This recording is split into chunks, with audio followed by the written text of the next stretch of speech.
Welcome to WaterWarmth's Exploring AquaThermal Energy series podcast. I'm Lesya Logvynenko, your host and facilitator for today's discussion.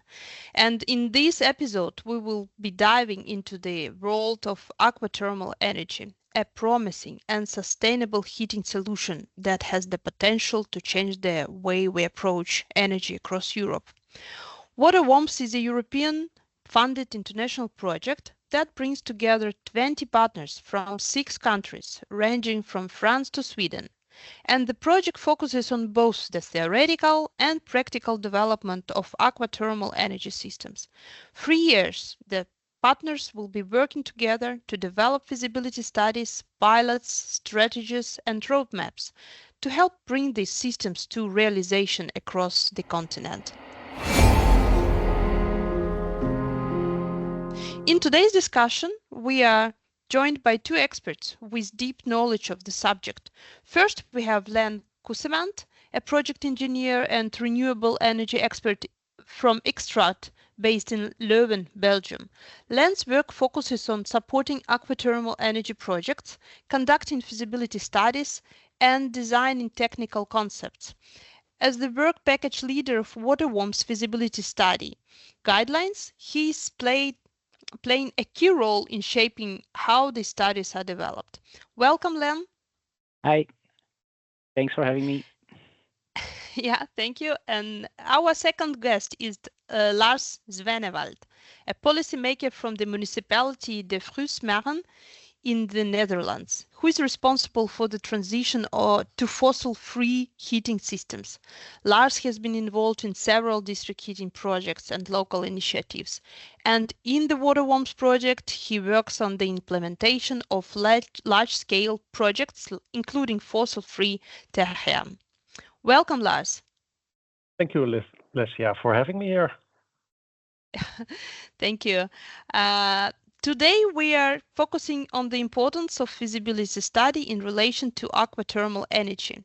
And Lenn will share his insights on why these studies are crucial, while Lars will give us a perspective from the public authority side, highlighting how aquathermal energy fits into long-term sustainability goals and local energy strategies. Stay tuned as we explore the potential of aquathermal energy and how it can help shape the future of heating solutions across Europe.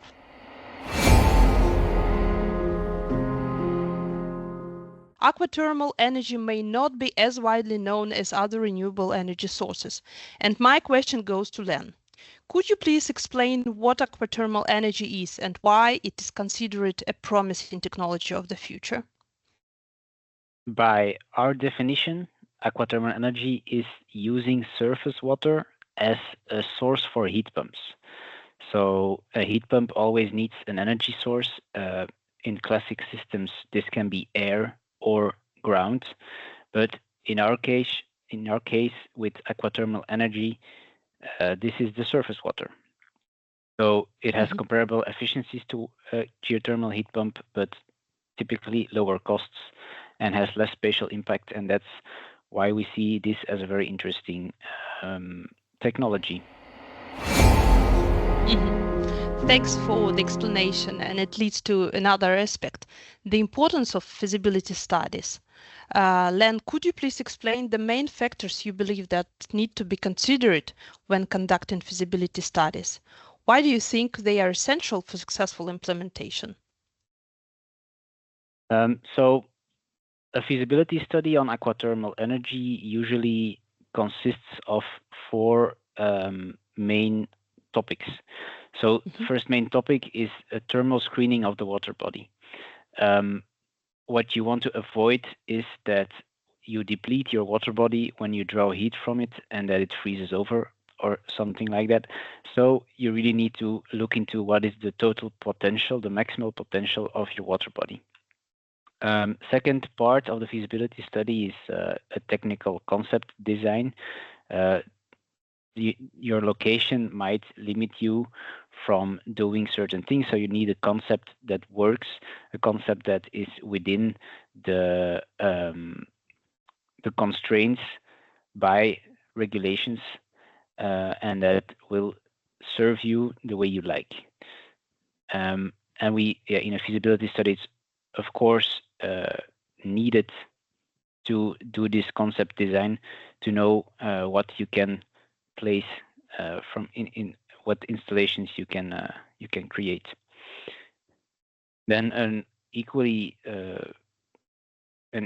interesting part is the permits screening and preparation, because in order to place an aquathermal energy system, you need agreement from the water body authorities. And we noticed that it's very important to already talk to them in the feasibility stage, to speak with them about the project and to receive input from them. And that we can then again translate towards the technical concept to create a more feasible project. And a very interesting fourth subject in a feasibility study is the financial analysis, in which it's actually important to assess all different technological options and to support the client in its decision making. So in essence, feasibility studies allow for fair decision making, and they already create a technical and a financial plan for your project. Thank you, Lenn. It was explicit, and I guess it's very good point that you mentioned that the communication bridge should be built on the early stage of feasibility study. And now I would like to involve Lars into our conversation. And Lars, as a policymaker, how do you see aquathermal energy integrating with existing energy systems, especially in places like Terhen and Balk in the Netherlands? And maybe my second question, what do you think, could this technology become an attractive solution for local municipalities? Yes, thank you. The first part of the question, how do I see this in the broader energy landscape? Well, at the moment, at least in the Netherlands, we have our heating system based almost 100% on natural gas. We had a very large gas reserve in the north of the Netherlands.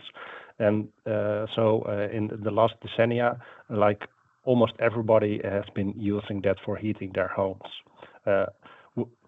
Now, with the new climate agreement in Europe, the Netherlands has made a plan that by 2050, natural gas should be phased out for heating homes. So we have a challenge as a government to get everybody on a fossil-free system. So that one of those solutions can be aquathermal energy.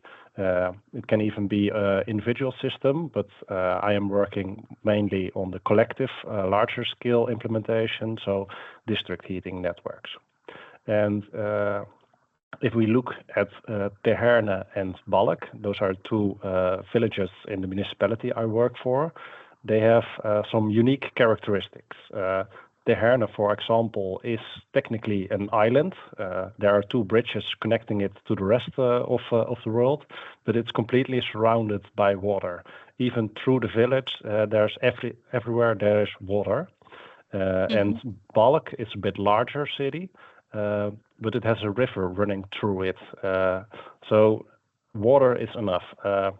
The municipality I work for is called the Fryske Marren, which translates to the Frisian lakes. So you can see that our municipality has a nice focus on water, but that also results in the small size of the villages. So we are looking into a source that is abundant, available, and we are also a touristic municipality. We have a lot of tourism here. So also the problem of noise pollution or the aesthetics of the surrounding. These are historic villages. So if everybody would get your classic air-sourced heat pump with the large unit on the outside of the building, that wouldn't match with the historic setting of the village. If we wanted a large solar field next to the village to collect solar thermal energy, that wouldn't match with the aesthetics. There's also some farming ground, and farming ground in the Netherlands. Well, there's a large discussion on Well, if it can be used for other things besides farming, for example, energy production, or in this case, heat production.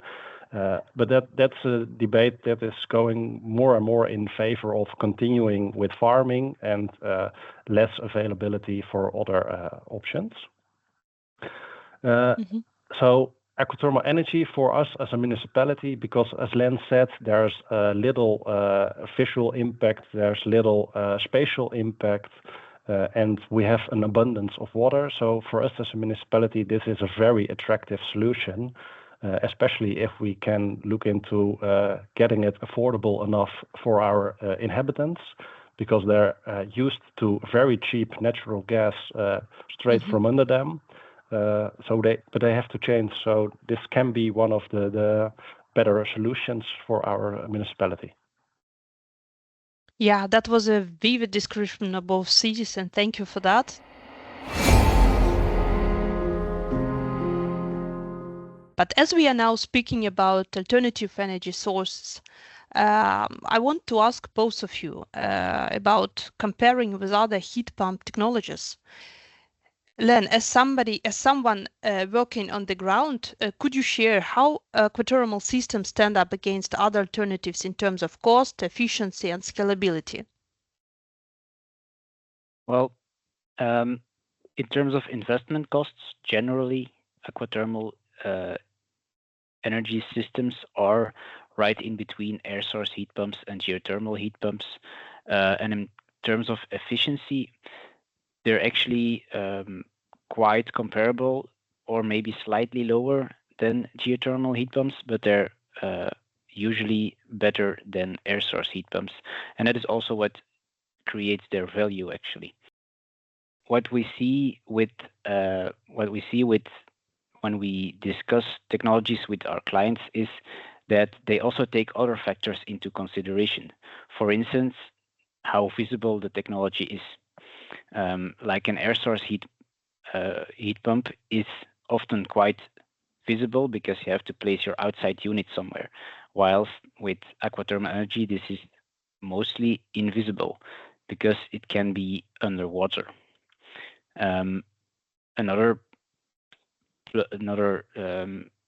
thing that is nice about AquaThermal heat is that there are no large groundworks needed. For instance, when you want to place a geothermal heating network or geothermal heating source, you will need big groundworks, and it has a huge impact on, for instance, a garden or a city area.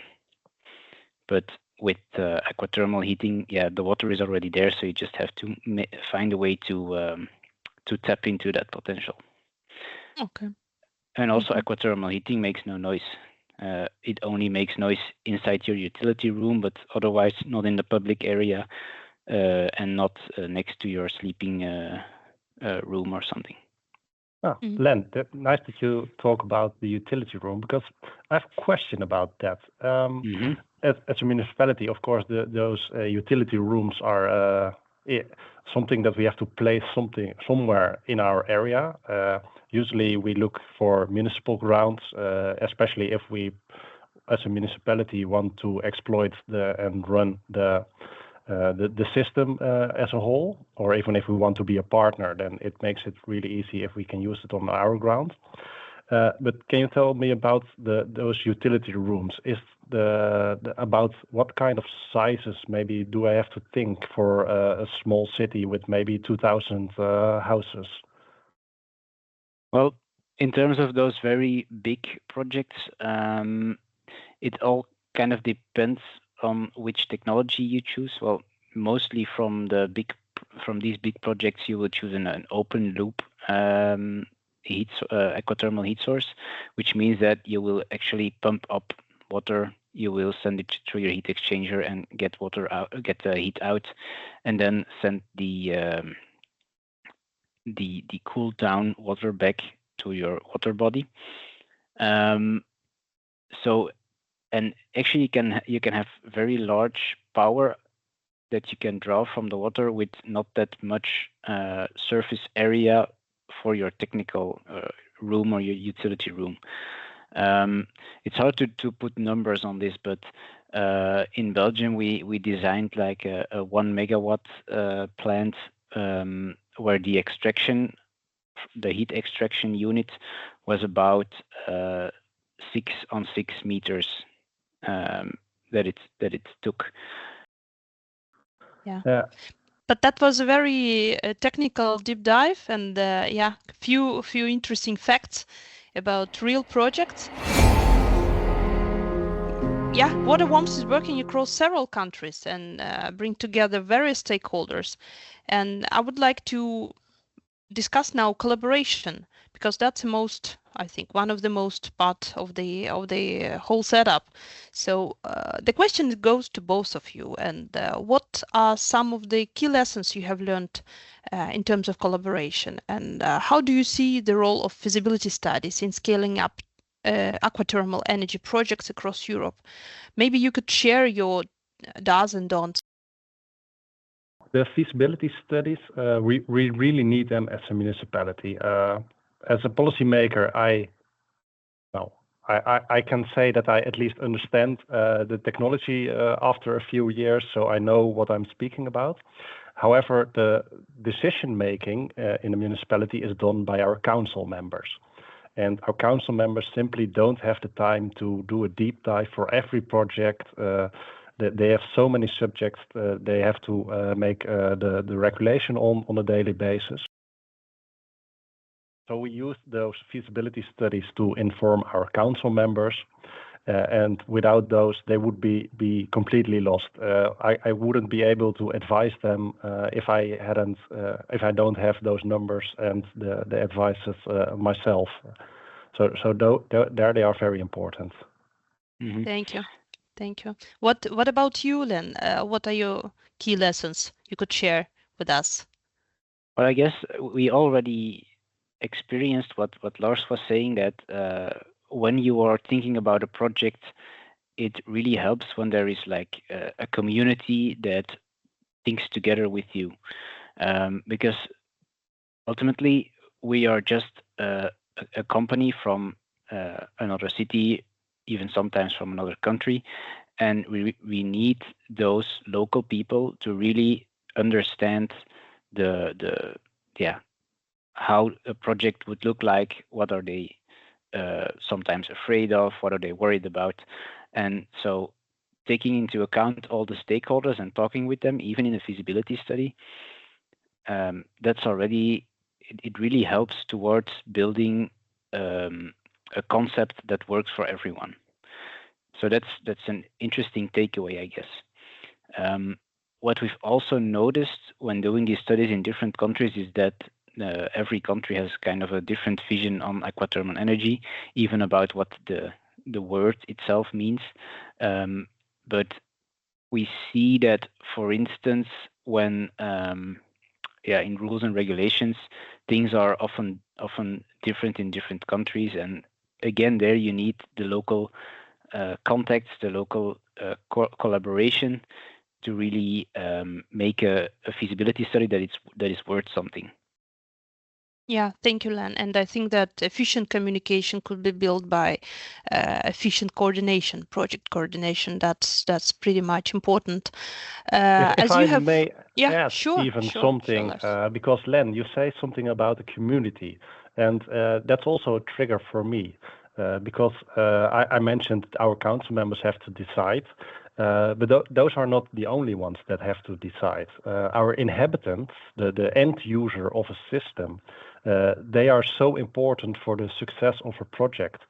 So also the feasibility studies that Lenn can provide for us, that's something that we not only go to our council members, we also give it to our inhabitants, so they know what is being done in their village. That we even have several energy corporations working together with our municipality, and together with those energy communications, we ask companies like the company from Lenn if they can provide us with feasibility studies. So it's not only a final decision making by council members, but it's also a participation tool to get your inhabitants to feel comfortable with the direction that the project is going. Because if the feasibility study says it's very feasible, well, and probably cheap enough, then inhabitants will be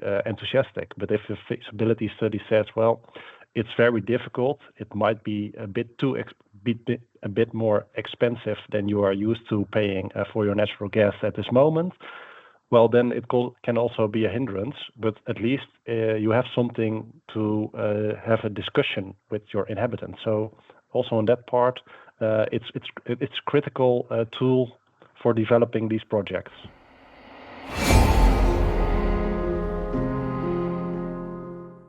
Yeah, this is a huge educative potential, I would say. And if we just touched this pretty much interesting point, what do you think, Lars? What are the key common misconceptions or obstacles regarding aquathermal energy? You shortly touched on how to address some of the challenges, but maybe just to summarize what you are facing with in your municipality.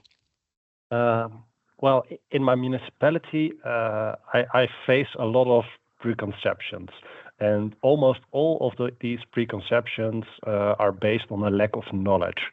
For example, the question, who should run a district heating network in our municipality?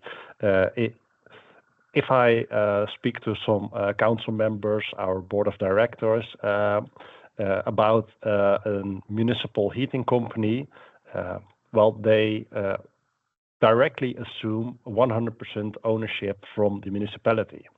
But that's something that's a project to find out what kind of district heating company would we want as a municipality? Do we even want it as a municipality? Maybe we just want to endorse our energy corporation. Maybe we ask the province or the national government to run a project. Even a commercial company can still run a district heating network in the Netherlands. There are some exceptions in the Dutch regulation that still allows commercial companies to run a district heating network in the Netherlands. So those kind of misconceptions based on pure assumption, if they hear one word and they go, oh, what if, and we don't want it, and then I have a few weeks, months, years even to talk them back to no, we want a company. We don't know if it's going to be municipal, but let's look into the possibilities. So that's something, the lack of knowledge and the overreaction that usually results from that lack of knowledge with assumption that I have to work with. Thank you, Lenn. Speaking of challenges, I guess we have covered them pretty deep. And of course, this conversation is a kind of pain because that's a daily life and these hurdles need to be sorted out and overcome. But that brings me to my next questions about opportunities.